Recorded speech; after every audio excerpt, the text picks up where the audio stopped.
திருமண தடை, திருமண தாமதம், 40 வயசு ஆகியும் திருமணம் ஆகலைங்க அப்படின்னு சொல்கிறாங்கன்னு வச்சுங்களேன். அவருடைய ஜாதகத்தில் சுக்கிரன் வந்து எப்படி இருக்கிறாருன்னு பார்க்கணும். இப்போ இந்த ஜாதக கட்டத்தில் பாருங்களேன், ரிஷப லக்னம், சுக்கிரன் வந்து 8ல் அமர்ந்திருக்கிறாரு. சரி, அவர் நின்ற நட்சத்திரம் எதுன்னு பார்த்தா சுயசாரம், போராட நட்சத்திரம் 2ஆம் பாதம். போராட நட்சத்திரம் 2ஆம் பாதம்னா அம்சத்தில் வந்து நீசமாயிடுறாரு.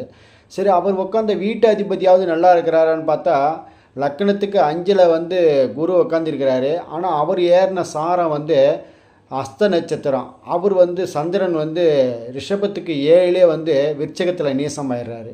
அப்போ வந்து சுக்கிரன் உட்கார்ந்த கால் அதிபதி, சுக்கிரன் அமர்ந்த வீட்டு அதிபதி 2 பேருமே வந்து நீசம் அடைஞ்சிருக்காங்க. அப்போ நீசத்தன்மை கொடுக்கறதுனால குடும்பம், குடும்ப அபிவிருத்தி, திருமண வாழ்க்கை, இல்லற வாழ்க்கை இல்லாமல் பண்ணுறதுக்கு உண்டான அமைப்பை வந்து அந்த ஜாதகிக்கு, அந்த ஜாதகனுக்கு இருப்பதால் அது திருமணத்தில் தடை, திருமணத்தில் தாமதம், திருமணமே இல்லாமல் போவதுக்கு உண்டான சூழ்நிலையை உருவாக்குது.